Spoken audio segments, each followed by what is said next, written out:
pats Juozas Merkevičius, aš darbuojuosi verslo technologijų katedroje. Na ir šiandieną, galbūt aš iš esmės turėjau galbūt kitą dėstytoją būt, bet kadangi jinai biuletenė, tai aš iš esmės ją pavaduoju ir parinkau tokią temą jums papasakot apie sisteminį požiūrį vadyboje. Nes turbūt daugelis iš jūsų esate girdėję tokį dalyką, kad sako, o štai nesvarbu ten iš tribūnos, kartais Seime ir kitur visi sako, reikia problemas visas spręsti sistemiškai. Ar girdėjo tokią posakį? Ar kas tai yra? Kaip jūs tai manote? Kas tai yra tas sisteminis požiūris? Sako, va čia visi reikia čia sistemiškai spręsti. Arba sisteminis turi būti problemų sprendimas. Prašau? Kai kas supranta, kad tai kažkokiais etapais arba kažkaip kitaip, bet iš esmės galbūt geriausiai atsakytų į klausimą, kas tai yra, nuo to pradedant, kas tai yra sistema. Šiaip istoriškai toks sisteminis požiūris apskritai į vadybą ir visus kitus dalykus atėjo iš mechanikos. Na ir aš atidėjau štai tokį paprastą paveikslėlį. Mechanikoje, tai yra labai aišku, kad sistema susideda iš ko? Iš kaip minimum 2 elementų, kurie tarpusai vienas kitą įtakoja. Ir tai reiškia, kad sistema tai yra gali būti kažkokia tai grupė elementų, kuriuos kiekvieną iš jų paėmus atskirai būtų galima nagrinėti. Na ir tokiu būdu yra sudėtingesnės sistemos, kurių elementai vienas kitą įtakoja. Štai kitas toksai pavyzdys. Ir, kaip aš minėjau, šita sisteminis požiūris iš esmės susiformavo tarp mechanikoje, fizikoje ir taip toliau. Ir čia šiuo atveju yra nagrinėjama vieno elemento įtaka kitam elementui. Bet kaip visą tai atsirado vadyboje? Vadyba tai yra toks mokslas, kuris yra priskiriamas socialinių mokslų grupiai. Kas yra socialiniai mokslai? Kaip jūs manote? Kodėl vadinasi socialiniai? Nes su kitais žmonėmis reikia bendrauti. Taip, iš esmės tai yra iš tikro, tai yra santykių tarp žmonių mokslai. Nes jeigu mes paimsime ekonomiką, tai taip pat yra socialinių mokslų sričiai priskiriama, kadangi tai yra piniginiai arba ekonominiai santykiai tarp žmonių. Iš esmės atrodo, tai skamba, tarkim, mes girdime tenais bankai, finansai, pinigai ir taip toliau, bet už visų tų sprendimų, už pinigų judėjimo yra visuomet stovi žmonės, kurie priima konkrečius sprendimus. Tarkim, fizikoje yra labai paprasta nagrinėti bet kokią sistemą, mes galime bet kokį įrengimą ar šitą išrinkti dalimis, pasižiūrėti, kaip ta dalis veikia ir taip toliau. Ir, aišku, kilo klausimas, kaip visą nagrinėti tuos santykius tarp žmonių, kaip tai būtų galima padaryti, nes žmonės arba santykius tarp žmonių yra ganėtinai sunku aprašyti. Nes žmonės nėra kažkokios tai mechaninės mašinos arba kažkokie matematiniai vienetai, tačiau jie turi jausmus, pojūčius, nuotaikas ir panašiai. Ir, tarkim, nuo žmogaus nuotaikos gali būti priklausyti jo priimami sprendimai.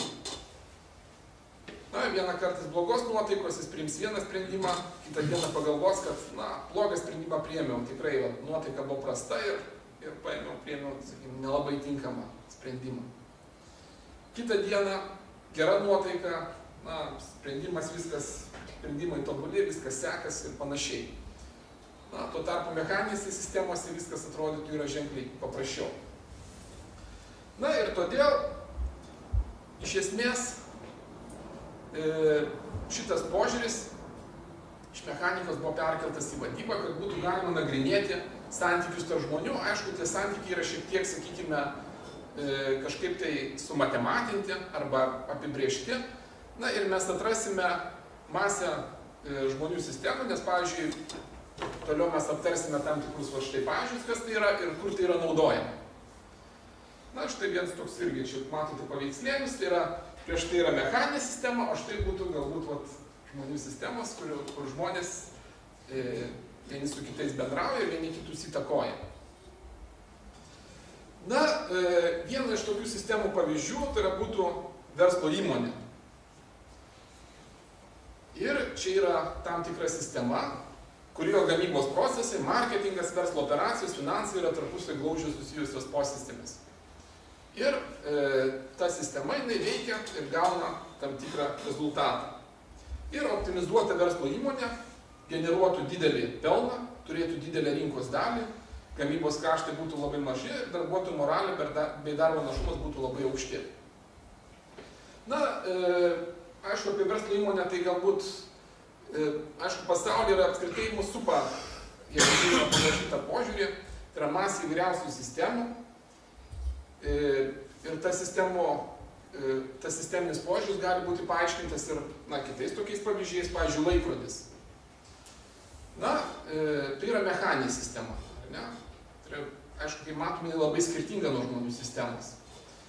Ir ją sudaro krumpliaračių, grandinių tam tikras mechanizmas, bei rodiklės, kurie tarpusai yra susieję tam tikri komponentai, jie be abejo vienas kitą įtakoja.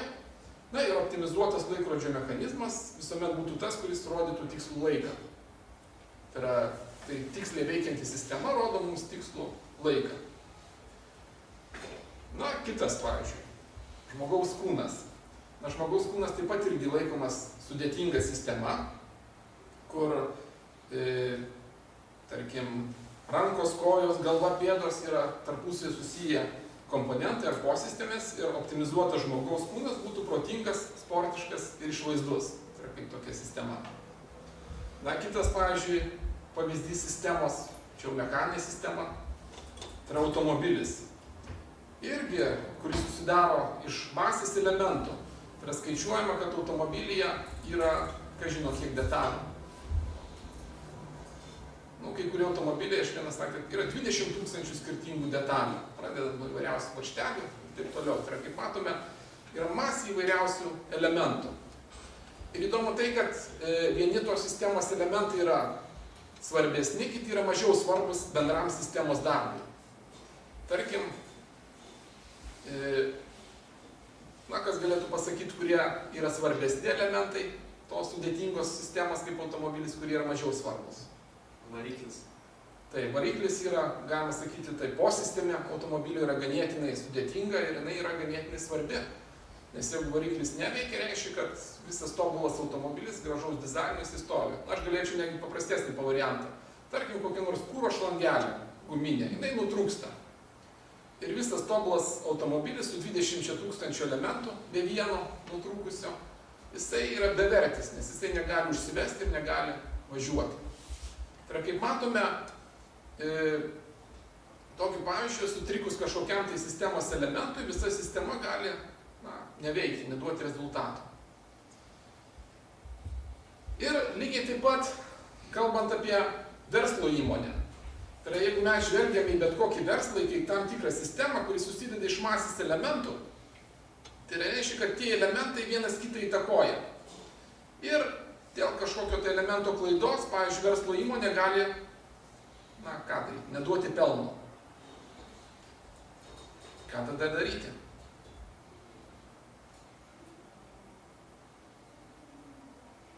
Na, tarkim, automobilis, kada nutrūksta kuro šlangelė, ką jūs darote? Taisyti. Einame taisyti. Tai jeigu verslo įmonė kažkas tai vyksta, natūralu, kad ją irgi reikia taip pat taisyti. Na ir prie to prieiname, kad viso to taisymo arba tos sistemos meistras, arba vėliau prieisime ir kūrėjas, yra iš esmės yra vadybininkas. Tai yra vadybos mokslo tikslas, tai yra kurti ir taisyti tam tikras verslo sistemas. Ir kurios turėtų veikti sklandžiai ir generuotų tam tikrą pelną. Na, iš esmės, aišku, idealių sąlygų pasaulyje paprastai nebūna. Todėl egzistuoja toksai dalykas kaip dalinai optimizuotos sistemos. Nes kadangi bet kuri sistema, tas pats automobilis, jisai sąveikauja su išorinė aplinka. Dar, pavyzdžiui, automobilis važiuoja keliu, jo padangos dyla. Tai yra ta sistema, jinai veikia ir jinai yra įtakojamas išorinės aplinkos ir, pavyzdžiui, laikas nuo laiko reikia pakeisti automobilio padangas. Na ir jeigu kalbėtume su įmonė, lygiai taip pat įmonė veikia tam tikro aplinkoje, išorinės sąlygos įtakoja įmonę ir įdomiausia tai, kad išorinė aplinka taip pat keičiasi laikui bėgant ir todėl tą pačią įmonę reikia taip pat, kaip automobilį prižiūrėti. Na ir kaip aš jau minėjau, tą priežiūrą užsiema būtent vadybininkas. Na, kaip žinėjau, tai yra, sakykime, gali egzistuoti tam tikra dalinė optimizacija, kada tai yra tokia sistemos būsena, kai vieno komponento ar posistemės optimizacija įtakoja mažesnį visos sistemos efektyvumą. Na ir priešingai, pavyzdžiai. Žmogaus kūnas. Na, žmogaus kūnas, tai yra sąveikauja su išorinė aplinka, tam, kad būtų išsilavinęs ir fiziškai stiprus. Na, tačiau padidintas dėmesys kūno fiziniam pasirinkimui, kaip, pavyzdžiui, atleto, gali duoti optimalų fizinį pasirinkimą, bet gali nelikti laiko protiniams užsiėmimams. Tarkim, toks paprastas pavyzdys yra broliai Lavrinovičiai. Jie labai gerai žaidžia krepšinį. Tačiau, jiems nebuvo laiko studijuoti aukštosiuose moksluose ar kažkur tai kitur.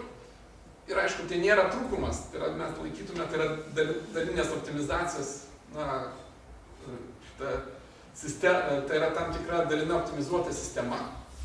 Nes gali būti ir priešingai. Pavyzdžiui, žmogus, kuris praleidžia daug laiko prie kompiuterio, bus protingas, bet neliks laiko fiziniams pratimams. Na, jeigu žiūrėjote filmus, tai jeigu rodo koks nors kompiuterių specialistas, tai jis dažniausiai yra, atrodytų, kad fiziškai nėra stiprus, galbūt net su dideliais sakiniais, galbūt šiek tiek paliegęs ar taip toliau, bet jisai labai gerai gaudosi įvairiausiuose dalykuose, turi didelį supratimą, vien todėl, kad jisai praleidžia daug laiko studijuodamas savo reikalą, tačiau jis nelieka jam laiko fiziniams pratimams ir aišku, todėl dėl šios priežasties sistema, kaip žmogaus sistema kūno negali būti visuomet laikoma pilnai optimaliu. Na, automobilis. Pavyzdžiui, visi turbūt žiūrite Formulę 1. Na ir, arba kai ką žiūrite, kai rodo per televizorių, ten girdimas didžiulis triukšmas. Tačiau gatvėse automobiliai važiuoja ganėtinai tyliai. Vien dėl teisinių reikalavimų triukšmui, apsaugai nuo triukšmo, automobiliai nėra optimalūs, tai yra jie nepasiekia didžiausios galios, todėl kad juose yra sumontuoti duslintuvai, katalizatoriai ir visi kiti, kurie sumažina automobilio, kuris važiuoja gatvėse, charakteristikas bendras. Tai jeigu iš paprasto automobilio daro lenktyninį, tai visų pirma nupjauna didelę dalį duslintuvo arba viso, ten nuima katalizatorius, padaro tam tikrus kitus pakeitimus ir tada jau jisai gali dalyvauti lenktynėse, nes tradicinis automobilis jisai yra apribotus tam tikrų galių. Na, prieiname prie to, kad kaip matote, sisteminis požiūris reiškia, kad mes bet kokį dalyką žvelgiame kaip sistemą susidedančią iš daug skirtingų elementų, kurie vienas kitą įtakoja. Na ir štai čia pavyzdys yra variklis, tai yra ganėtinai sudėtinga sistema. Ir kada jūs sėdite automobilyje ir valdote tą sudėtingą sistemą, tenais yra sumontuota krūva įvairiausių daviklių. Kokie davikliai? Apie ką informuoja tas valdymo skydas? Kaip jūs manote? Na, prisimenate, aišku, žinote. Apie kūrą. Taip, kiek jūs turite kūro?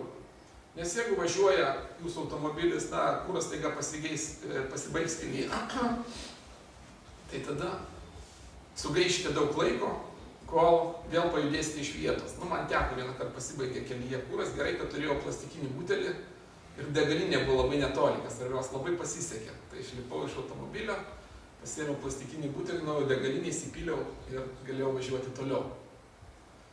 Na, kokie kiti?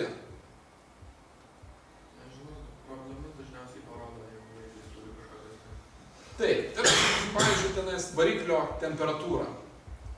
Nes jeigu variklis perkaista, reiškia, jisai gali sulūžti. Tai reiškia, kaip automobilis sistema gali bankrutuoti. Jeigu tai būtų įmonė.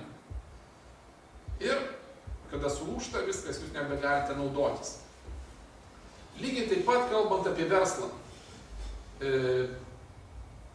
Žmonės studijuoja vadybą, kokiu tikslu? Tam, kad išmoktų valdyti verslo sistemas ir galėtų laiku priimti teisingus sprendimus vienokio arba kitokio srityje. Nes tos verslo sistemos, kaip suprantate, susideda iš masės įvairiausių elementų. Tai yra žmonių, taip pat gali būti sudėtingesnės sistemos susidedančios iš žmonių ir įrengimų. Pavyzdžiui, bet kokią įmonę, tenais yra masė, stovi kompiuterių, jeigu tai yra gamybinė įmonė, tai taip pat gamybos įrengimai. Ir jeigu mes pažiūrėtume iš šalies, tai visa įmonė sudaro sistemą, susidedantį iš elementų, kurią sudaro tiek mechaninės priemonės, tai yra įrengimai, tiek fizinės, tai sakykime, žmonės. Ir ta sistema yra nemažiau sudėtinga kaip automobilis. Ir tam, kad išmokti valdyti tą sistemą, reikia įgyti tam tikrų žinių ir gebėjimų. Jeigu tai pasižiūrėjus plačiau, jeigu gatvėse, tarkim, valdyti automobilį, jūs dažniausiai einate į automobilių vairavimo kursus, jau turbūt visi turite teisę. Ar dar ne visi? Kai kurie dar įsilaikys ir taip toliau. Tai reiškia, kad jūs eisite mokytis valdyti sudėtingą mechaninę sistemą. Ir jūs atliekate masę įvairiausių, sakykime, turite išmokti įvairiausių dalykų, tam, kad važinėti aplinkoje, arba jūs turite išmokti kelių ženklus ir taip toliau, tai yra valdyti tą sudėtingą įrengimą tam tikrų aplinkoje. Lygiai taip pat verslas arba verslo studijos, bet kurios, jų tikslas yra išmokyti tuos būsimus vairuotojus arba, sakykime, sistemų valdytojus valdyti šiek tiek sudėtingesnės sistemas, tai yra sistemas, kurios susideda iš žmonių, įrengimų, ir gauti optimalų arba pasiekti tam tikrus optimalius rezultatus. Ir kada, jeigu mes pažiūrėtume netgi, taip paprastai, tas, tie patys vairuotojai, kurie vairuoja automobilius, jų atlyginimas priklauso nuo to, kokio sudėtingumo sistemą jie valdo. Tarkim, žmogus, kuris vairuoja sunkvežimį, kuris veža, tarkim, 3 tonas, jo atlyginimas bus mažesnis už to, kuris veža, tarkim, 20 tonų. Kodėl? Sunkesnį darbą atlieka. Taip, jis valdosi sunkesnį sistemą mechaninę. Tarkim, ekskavatorininkas jis uždirbs daugiau negu kad, tarkim, sunkvežimio vairuotojas, kadangi ta sistema dar sudėtingesnė negu kad tradicinis sunkvežimis. Tai todėl, pasižiūrėjau vieną pavyzdį. Teo, neseniai šitą pasikeitė vadovybė, bet jam vadovavo generalinis direktorius Arūnas Šikšta. Ir jo alga po mokesčių, tai yra sumokėjus visus mokesčius, buvo 800 000 litų per mėnesį. Tai yra 960 000 litų per metus Lietuvoje. Kodėl? Nes labai atsakingas darbas. Taip, jisai kaip, sakykime, sunkvežimio vairuotojas arba ekskavatoriaus vairuotojas, jeigu laikytume, jisai valdė sudėtingą, labai sudėtingą sistemą, kuri susideda iš masės žmonių. Kaip žinia, Teo yra įmonė, kuri užsiema internetu, internetu šitą taip pat kabelinę arba šviesolaidinę, galima sakyti, televiziją ir teikia masę informacinių technologijų paslaugų. Ir ta įmonė veikia labai sparčiai kintančioje aplinkoje, kadangi informacinės technologijos jos kinta labai sparčiai. Ir reiškia, kad valdyti tokią sudėtingą sistemą kintančioje aplinkoje reikia ganėti nemažai žinių ir gebėjimų. Ir įmonės, kada ieško vadovų arba sugebančių valdyti tą sistemą žmonių, jie parenka tuos, kurie yra ganėtinai aukštos kvalifikacijos. Tai reiškia, kad jisai turi priimti sprendimus, teisingus sprendimus ilgą laiką ir pasiekti tai, kad įmonė generuotų didelį pelną, sklandžiai dirbtų, būtų patenkinti akcininkai, būtų patenkinti darbuotojai, nes jeigu patenkinti darbuotojai reiškia dirba gerai ir tai panašiai. Tai va, tai reiškia, kad tas Arūnas Šikšta, jisai buvo ne tik tos sistemos valdytojas, tačiau jis yra ir sistemos kūrėjas. Jeigu štaiga verslo įmonė susiduria su vienais ar kitais iššūkiais, reiškia, jis turi labai staigiai priimti sprendimus, kažką tai pakeisti toje sistemoje, vienus elementus išimti, kitus įdėti, tam, kad pasiektų tam tikrą efektyvumą. Ir be abejo, yra vadybininkų, kurie uždirba, sakykime, kaip pavyzdys, ten uždirba 2000 litų per mėnesį, na ir jisai, kuris uždirba 80 000 litų per mėnesį. Ir kuo jie skiriasi? Aišku, matyti, kaip aš jau minėjau, skiriasi gebėjimu valdyti tas sudėtingas sistemas. Ir tie gebėjimai, na, yra įgyjami, aišku, įgyjant tam tikrą patirtį, žinias, na, nuolatos mokantis ir panašiai. Na, čia aš paėmiau vieną tokį pavyzdį. Sistemos jos yra gyvuoja ir kaip tam tikrą laiką, kada joms sekasi, jos auga, tai yra kada jas kūrė išmanus sistemų kūrėjai. Na ir sistemos kartais bankrutuoja, tai yra susiduria su tam tikromis problemomis. Na ir viena iš tokių istorijų yra Nokia. Kas žinote, ką gamino Nokia prieš tai, kol jinai gamino mobiliuosius telefonus? Guminius batus. Taip, jinai gamino gumos gaminius ir medienos gaminius, du tokius pagrindinius, sakykime, produktus. Nu, pagal istoriją yra tai, kad viena yra kita tokia žymė švediška kompanija Ericsson ir jie turėjo padalinį Suomijoje. Ir tas jų padalinys buvo nuostolingas, iš esmės bankrutavo. Na ir jie nusprendė parduoti tą savo padalinį Suomijoje ir tą padalinį įsigijo Nokia, kompanija Nokia, kuri jį įsigijo todėl, kad galbūt ten buvo patalpos, kurias jie galvojo panaudoti ir taip toliau, tačiau vienam iš jų tos įmonės vadovų kilo mintis, kad galbūt reiktų, na, nereikėtų iš karto paleisti tų visų darbuotojų to bankrutavusio padalinio, o kažką galbūt iš to padaryti. Na ir tokiu būdu jie apie 79 metus pradėjo, na, domėtis elektroniką. Tas, sakykime, jis buvo pradžioje tos kompanijos direktoriaus pavaduotojas. Pradžioje jisai, kaip aš jau minėjau, delsė parduotą padalinį, nes ieškojo, ką galėtų būti ten galima pradėti gaminti, kaip tik tuo metu atsirado poreikis mobiliesiems pirmiesiems telefonams. Pirmieji telefonai buvo tokio dydžio kaip plyta ir buvo sunkus. Bet iš esmės jis pamatė tam tikrą viziją arba idėją tame dalyke. Ir kompanija pradėjo koncentruotis mobilių telefonų. Matome, apie 79 metus jie pradėjo koncentruotis į mobiliuosius telefonus. Kadangi pradėjo jiems sekti šioje srityje, vėliau jie pardavė gumos ir medienos padalinius ir visus pinigus investavo į mobilių telefonų plėtrą. Na, vėliau 84 metais atidarė gamyklą Korėjoje, vėliau Kinijoje, porą gamyklų, Meksikoje, Brazilijoje, Vengrijoje, Indijoje ir Vietname. Sistemos jos tai, jeigu mes pasižiūrėtume į šitą, tai yra prasidėjo nuo nedidelės, galima sakyti, gamyklos, buvusios Ericsson kompanijos padalinio, augo. Jos elementų kiekis didėjo ir Nokia ilgą laiką lyderiavo pasaulyje mobilių telefonų gamybos rinkoje. Vėliau šitą taip pat jie plėtė ir, kaip sakė, žmonių sistemas, atidarė tyrimo centrus įvairiuose pasaulio valstybėse.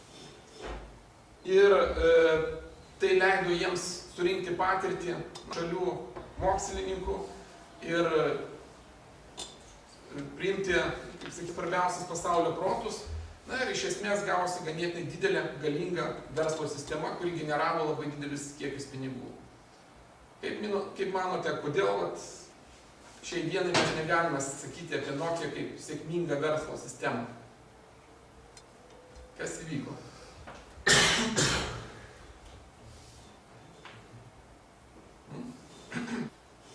Gal rinką užvaldė kiti, kaip gamintojai? Taip, kažkada tai, jeigu mes žiūrėtume šitą požiūrį, tai kažkada, na, Nokios vadovybės kažkas priėmė ne visai teisingą sprendimą, kuris lėmė, tos, sakykime, sistemos gedimą. Paprastai sukurtas produktas ar gaminys, jisai turi savo gyvavimo ciklo kreivę. Aš jums paprastai parodysiu. Ir jinai brėžiama maždaug taip.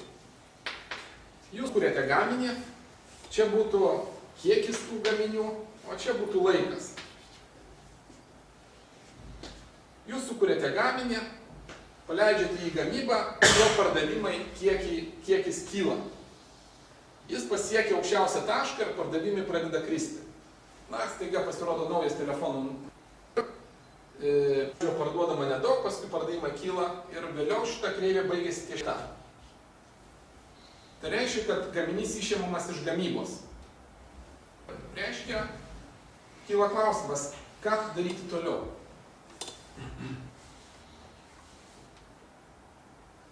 Pasibaigė gaminys. Taip, paleidžiamas naujas modelis. Kada jisai paleidžiamas? Iškart kai čia išimėm iš gamybos ar? Vizualiai pačiai viršūnė, kaip paskelbiama, kad... Taip, jisai gal netgi nepasiekus viršaus ir kažkur tai paleidžiamas naujas gaminys. Versle yra taip, kad šito gaminio paleidimą, reklamą ir visą kitą mes finansuojame iš pardavimo pajamų. Ir mes gaunam pajamas ir mes finansuojam naują. Jis jau pasiekė tam tik. Toliau ciklas tęsiasi toliau. Čia mes naują gaminį išėmėm, startuojame su nauju gaminiu. Ir ta kreivė vyksta tokia nuoseklė tvarka. Šito gaminio paleidimą finansuoja jau šitas gaminys, kuris kyla. Na ir vienu metu Nokia padarė tam tikrą klaidą. Apple paleido išmaniuosius telefonus į rinką, tačiau Nokios vadovybė laikė, kad dar rinkai nereikia tokių dalykų kaip išmaniųjų telefonų. Na ir jie paleido savo kažkokį tai, paimsim naują modelį.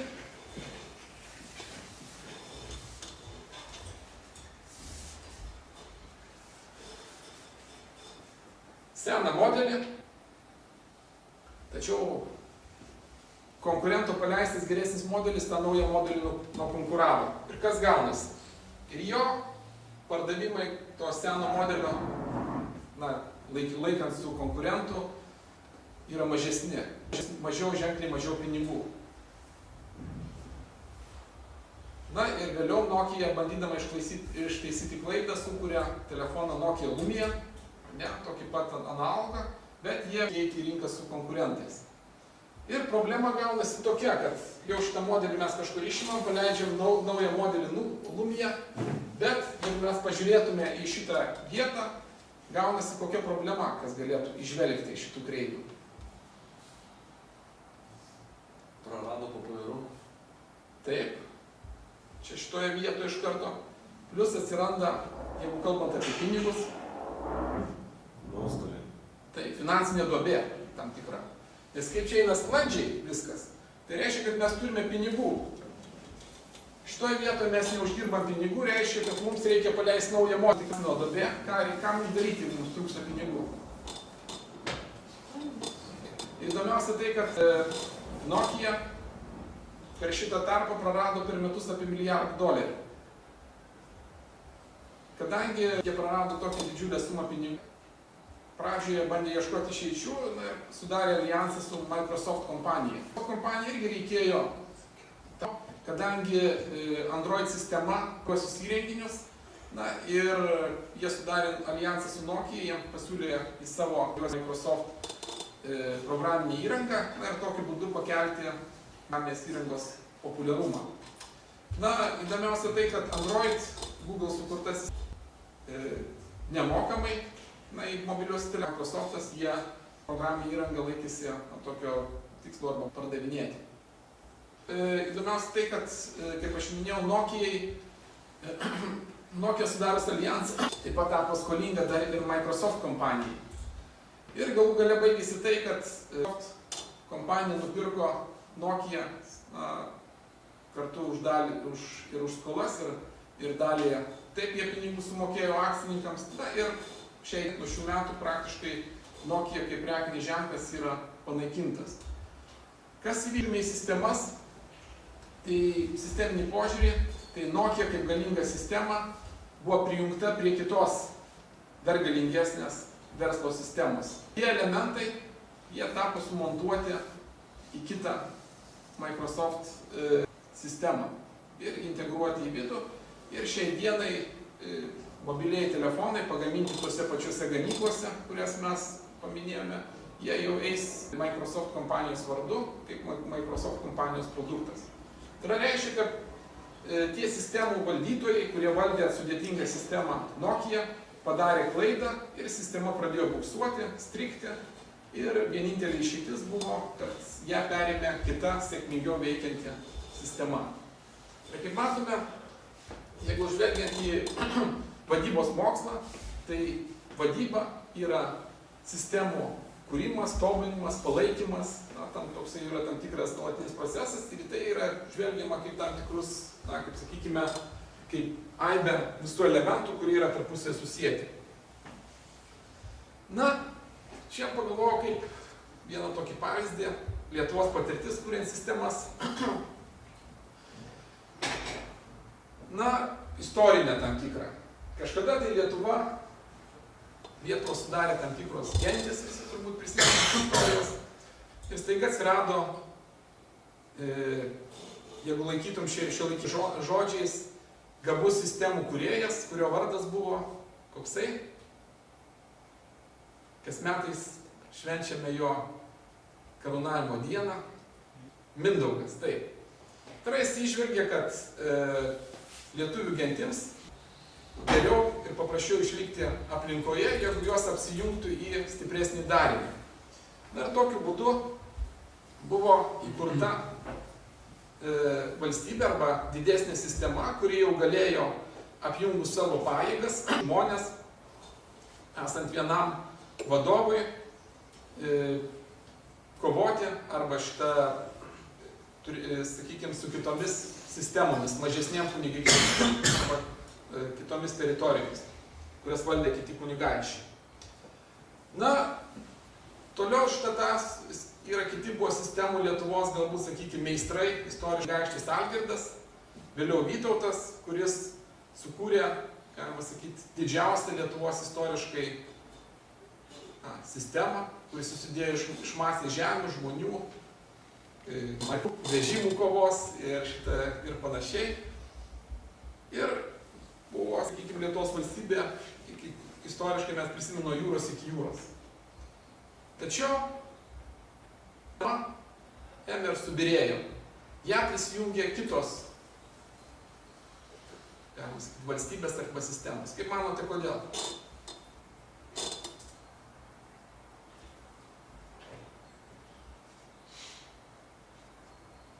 Mokytis istorijos. Nesugebėjo kontroliuoti tokios nuoseklios sistemos. Irgi taip man buvo, skaičiau šitą, aišku, taip atsakyti būtų ganėtinai, niekas sudėtinga, bet aišku, visuomet reiktų pažiūrėti į aplinką. Pirmiausia tai, kad tada, kada Lietuvos valstybė pradėjo byrėti, tas vadinamas pramoninė revoliucija pasaulyje. Iki tol didžiąją galią turėjo valstybės, kurios turėjo žemės ūkio pagrįstos ir Lietuva kaip valstybė didelės teritorijos, žemės valdų, derlingų žemių ir panašiai. Tačiau pramoninės revoliucijos metu įtaką pradėjo įgauti kiti tokie dalykai – anglis ir plienas.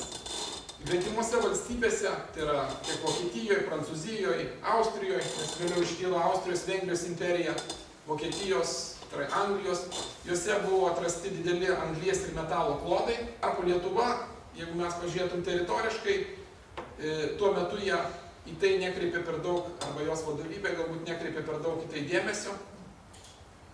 Ir ta pati Rusija, kuri iki tol nebuvo labai galinga, tik tai į Uralo kraštus, kur žemėse gyveno ne per daug žmonių ir tie kraštai nebuvo turtingi. Tačiau pradėjus vykti pramoniniai revoliucijai, tuose kraštuose buvo atrasta anglies ir metalo.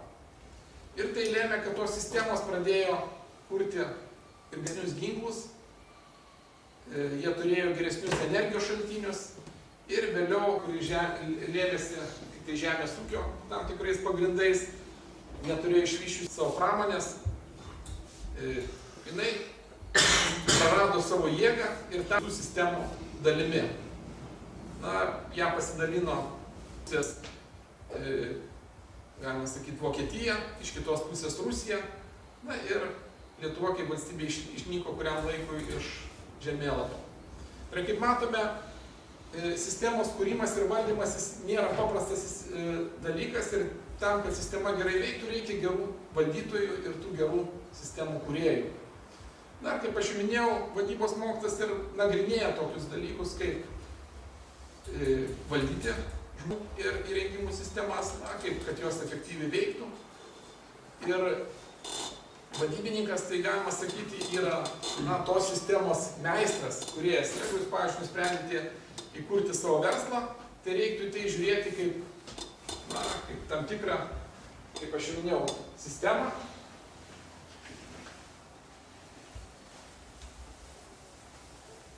Pavyzdžiui, štai esate jūs